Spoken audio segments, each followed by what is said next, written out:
Hello నమస్తే, నేను మీ journalist Srinivas.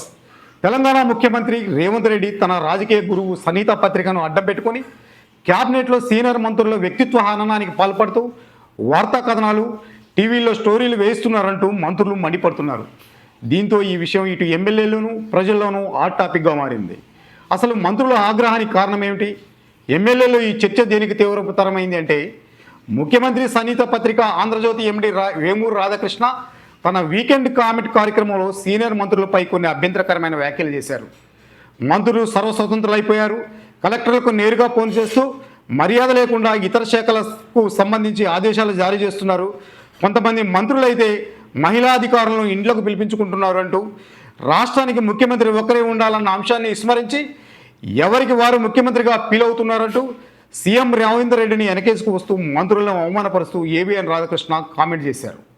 దీంతో రాధాకృష్ణ వ్యాఖ్యలపై మంత్రులు తీవ్రంగా మండిపడ్డారు. రాధాకృష్ణ చేసిన ఈ దారుణ వ్యాఖ్యల వెనుక ఖచ్చితంగా ముఖ్యమంత్రి రేవంత్ రెడ్డి ఉన్నాడంటూ తన సన్నిహితుల దగ్గర వ్యాఖ్యానించడం గమనార్హం. ఈ క్రమంలో నమస్తే తెలంగాణ పత్రికలో ఈ విషయం మీద ఒక వార్తా కథనం వెలువడింది. రేవంత్ పెయిల్ ఉల్టా మాపైనే బ్లాక్మెయిల్, నీ వైఫల్యాలను వదిలేసి మా మీద నిందల, మా వ్యక్తిత్వాన్ని హననం చేసేలా మాపై బురద జల్లుతూ పెయిడ్ ఆర్టికల్ సాయిస్తావా, సీఎం మంత్రులపై కుతకుత అనే హెడ్డింగ్తో వార్త వచ్చింది. దీంతో ముఖ్యమంత్రిపై మంత్రులు తీవ్ర అసహనానికి గురయ్యారు. 16 మంత్రుల్లో ఎంతమంది మధ్య సమన్వయం ఉందో చెప్పగలవా? నీ సొంత జిల్లాలో ఎమ్మెల్యేలే ఏరుకుంపట పెట్టుకున్నారు, వాళ్ళని ఏం చేయగలిగావు? పల్లెలకు పోతే ఇచ్చిన హామీల సంగతి ఏంటని ప్రజలు మమ్మల్ని నిలదీస్తున్నారు. నీకు పరిపాలించడం చేత కాక మాపై నిందల, పోయిన పరువు ఎల్లో మీడియాలో పేడి వార్తలు రాపిస్తే తిరిగి రాదు అంటూనే మహిళా అధికారులను ఇంటికి పిలిపించుకుంటున్నారని వ్రాయించినప్పుడే మహిళల పట్ల నీకున్న గౌరవం ఏంటనేది అర్థమైపోయింది. పాలించడం చేతగాక సొంత కేబినెట్ మంత్రులను ఇంతలా బ్లేమ్ చేయాలా? ప్రభుత్వం పరువు తీస్తుంది ఆయన మేమా?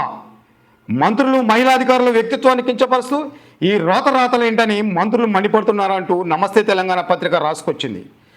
ఆంధ్రజ్యోతి పత్రిక ఇలాంటి దిగజారుడు మాటలు రాతలు రాయడం వల్ల ముఖ్యమంత్రి రేవంత్ రెడ్డి ప్రతిష్ట అంతకంతకు దిగజార్చుకోవడం తప్ప ప్రయోజనం శూన్యమంటూ పలువురు అభిప్రాయాలు వ్యక్తం చేస్తున్నారు.